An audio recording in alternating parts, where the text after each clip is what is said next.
Dia Internacional da Mulher. Você está na TV Senado, eu sou André Ricardo e você assiste agora ao Senado em Dia. O presidente do Senado apresenta projeto que aumenta penas para crimes de homicídio.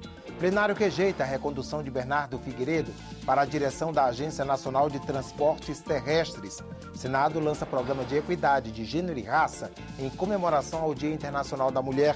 E as mulheres continuam a lutar por seus direitos em vários setores da sociedade. Agora, no Senado em Dia.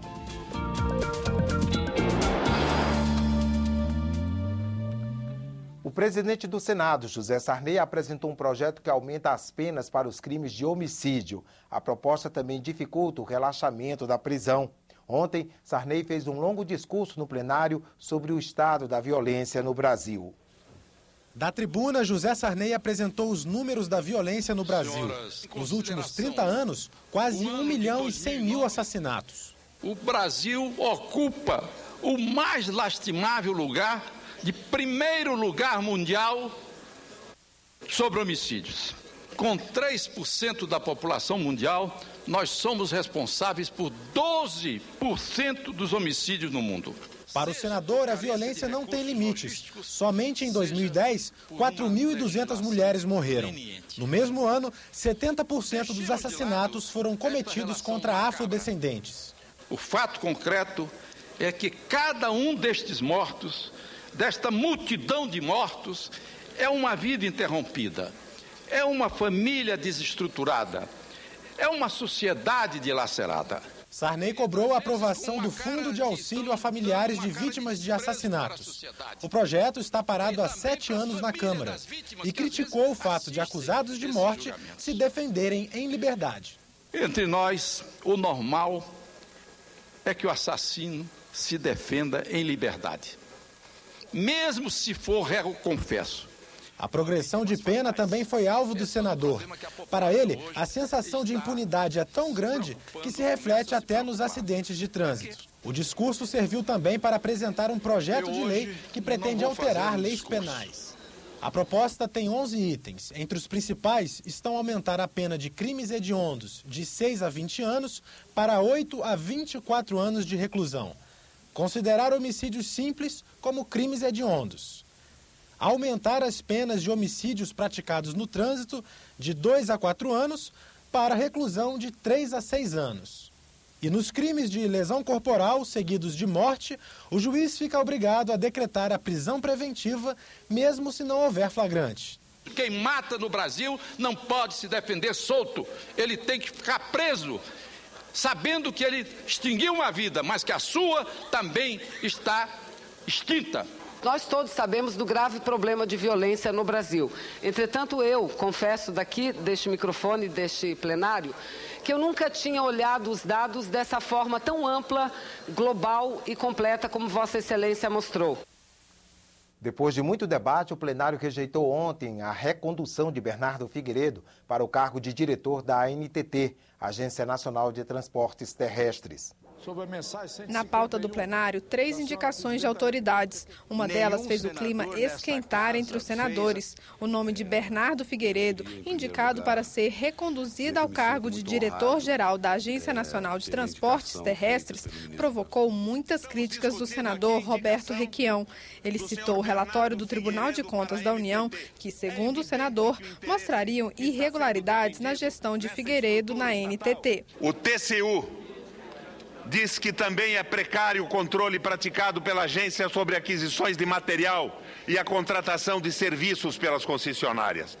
A ANTT nem ao menos examina as notas fiscais e não procura certificar-se particularmente quanto ao material rodante. Vários senadores da oposição também criticaram. Sobre este cidadão pairam suspeitas gravíssimas, pendentes de análise e julgamento. Eu faço parte da Comissão de Infraestrutura e houve uma sabatina de 5 horas com o senhor Bernardo Figueiredo, que respondeu a todas as perguntas, a todos os questionamentos.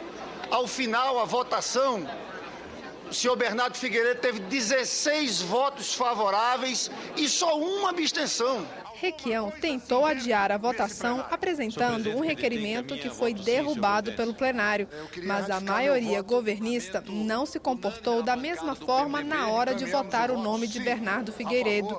Por 36 votos a 31 e uma abstenção, a indicação foi rejeitada. Eu acho que foi menos o debate da NTT e mais problemas na base aliada. O governo foi derrotado pela sua base, foi derrotado por uma maioria do PMDB. O plenário aprovou outras 2 indicações, também em votação secreta. Alfredo José de Camargo irá exercer cargo de embaixador na Costa do Marfim e Roberto Tadeu Fernandes vai integrar a direção da Comissão de Valores Mobiliários, CVM. Os senadores aprovaram ainda 2 projetos de lei. Um deles cria cargos na Justiça Militar e o outro cria 400 cargos de diplomata e 893 de oficial de chancelaria. Esses postos serão providos pelo Ministério das Relações Exteriores de forma gradual e depende da disponibilidade orçamentária. Uma comitiva de 4 senadores chega hoje ao Pará. Eles vão fiscalizar o impacto das obras da usina de Belo Monte na região. O repórter Dante Ascioli tem as informações. A Comissão de Meio Ambiente vai ao Pará nesta quinta-feira fiscalizar as obras de construção da usina hidrelétrica de Belo Monte. Os senadores também vão acompanhar a situação de Altamira e Vitória do Xingu, cidades atingidas pela obra. A audiência pública da CMA vai reunir representantes do Governo do Estado, Presidência da República, Ministério Público, moradores da região e da Norte Energia, empresa responsável pela obra. A comitiva é formada pelos senadores Flecha Ribeiro, Delcídio Amaral, Aloísio Nunes e Ivo Cassol. Confira agora a agenda das comissões do Senado para amanhã desta quinta-feira. A Comissão de Agricultura faz audiência pública para discutir as demarcações de reservas de indígenas no país, em especial os estudos para delimitar novas áreas. Audiência pública também na Subcomissão de Segurança Pública sobre os problemas atuais do setor e as leis penais no país. Também serão discutidas sugestões para nova legislação sobre o assunto. As comissões de Relações Exteriores e de Meio Ambiente realizam audiência pública conjunta logo mais às 10 horas da manhã, para discutir a realização da Conferência das Nações Unidas sobre Desenvolvimento Sustentável Rio+20. Foi convidado o embaixador Charles Kanga, secretário-geral da conferência, que acontece em junho, no Rio de Janeiro. Mais 2 comissões se reúnem na manhã desta quinta-feira. A Comissão de Infraestrutura tem na pauta, entre outros itens, o projeto que isenta do IPI a compra de veículos de carga por motoristas autônomos. A Comissão de Direitos Humanos faz audiência pública para debater as políticas do governo federal para a saúde da mulher. Em especial, será debatida a saúde da mulher indígena. E como lembramos no início, hoje, 8 de março, é o Dia Internacional da Mulher, data criada para marcar a luta pelos mesmos direitos dos homens. A busca que passa pela igualdade dentro de casa e no trabalho ainda tem muito que avançar no mundo da política. Os painéis no Congresso contam a história de uma conquista. As brasileiras conseguiram o direito de ir às urnas há 80 anos. Inovação do Código Eleitoral de 1932. O Código impôs o voto obrigatório para aquelas mulheres que exercessem funções públicas, somente professoras em pequeníssimo número, e o voto facultativo para a maior parte das mulheres. Era um absurdo, até 1932, a mulher não ter direito ao voto. Isso não acontecia só no Brasil, acontecia na maior parte dos países do mundo. Uma luta que começou antes mesmo da proclamação da República. A gente tem aí 2 figuras importantes nesse processo, uma delas foi Leonilda Daltro, que fundou o Partido Republicano Feminino em 1910, e Berta Lutz, que em 1922 criou a Federação Brasileira pelo Progresso Feminino. A primeira vitória foi no Rio Grande do Norte. Uma lei estadual garantiu o voto das mulheres 4 anos antes das outras brasileiras. Ao comemorarmos o direito ao voto, nós estamos apontando para que não há democracia sem a igualdade de gênero. A primeira deputada federal, a paulista Carlota Pereira de Queiroz, foi eleita em 1933. A primeira senadora, Eunice Miquiles, era suplente e assumiu em 79. Só 10 anos depois, Júnia Marise, por Minas Gerais, e Marluce Pinto, por Roraima, chegaram ao Senado pelo voto. Mais 2 décadas foram necessárias para que uma mulher se tornasse presidente da República. E Dilma Rousseff nomeou mulheres para comandar 10 dos 38 ministérios. Mas no índice de desigualdade de gênero do Fórum Econômico Mundial, o Brasil ainda ocupa a 82ª posição num grupo de 135 países. O motivo? A baixa participação de mulheres na política. Predomina a ideia que o lugar de mulher em casa, cuidando dos filhos. Tem ainda muito machismo na mulher, o que é pior. Se tiver mais candidata, mais a nossa chance de estar lá no poder. Agora devemos ser todos iguais. Hoje, o Senado tem 10 senadoras. Elas ocupam 12% das cadeiras. E a Câmara, 45 deputadas. Menos de 9% das vagas, apesar de as mulheres serem quase 52% do eleitorado. Existe a lei de cotas, que exige 30% de participação de nomes de mulheres nas listas dos partidos. Só que os partidos não estão respeitando essa quota. O pequeno número de mulheres no parlamento gerou críticas no Comitê das Nações Unidas para a eliminação de todas as formas de discriminação contra a mulher. A senadora Ana Rita participou da reunião realizada na Suíça em fevereiro. A paridade entre mulheres e homens é essencial, não apenas na participação do processo eleitoral, mas na ocupação efetiva das cadeiras dentro das câmaras, das assembleias e também do Congresso Nacional. Para muitas mulheres, a solução é a reforma política. O rodízio na lista, não só de candidatos, mas o rodízio na lista das direções partidárias, que é fundamental. Então, uma reforma política que é fundamental e necessária e todas nós brasileiras estamos querendo. E uma mudança cultural. O Brasil ainda tem aí um longo caminho pela frente e tem que cortar etapas desse caminho, porque senão a gente vai demorar outras 8 décadas para conseguir algum tipo de equiparação e de real igualdade na participação política das mulheres. Em comemoração ao Dia Internacional da Mulher, o Senado lançou ontem o programa Pró-Equidade de Gênero e Raça. O objetivo do programa é promover a igualdade de oportunidades nas organizações públicas e privadas. O programa é uma iniciativa da Secretaria de Política para Mulheres da Presidência da República. No Senado, o primeiro passo é traçar o perfil dos 9.600 servidores, comissionados, terceirizados e estagiários. São informações como escolaridade, cargo e remuneração.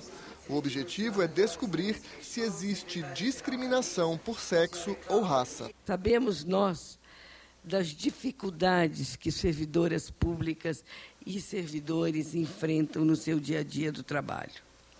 Não só nas promoções, mas, sobretudo, nos assédios morais que existem no âmbito do Serviço Público Federal. O projeto conta com o apoio da Organização Internacional do Trabalho e da ONU Mulheres, entidade das Nações Unidas para a Igualdade de Gênero.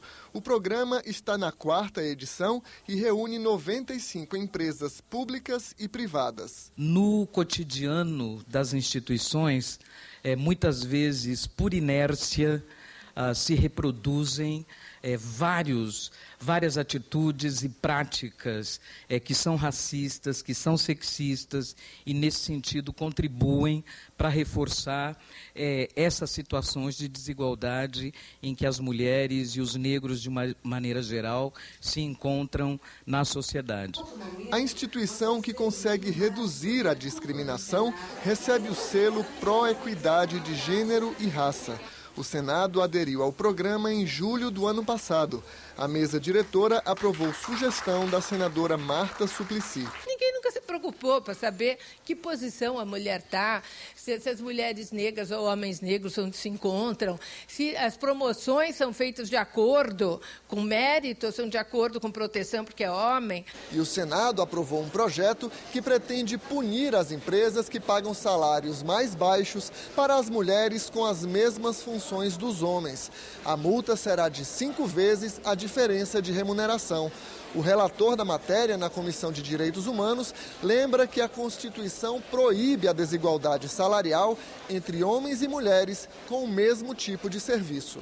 Nós estamos construindo uma política de igualdade, direitos e deveres na mesma linha para homens e mulheres. É um projeto moderno, importante, que nós esperamos que a presidenta Dilma sancione no mês de março, que é o mês das mulheres.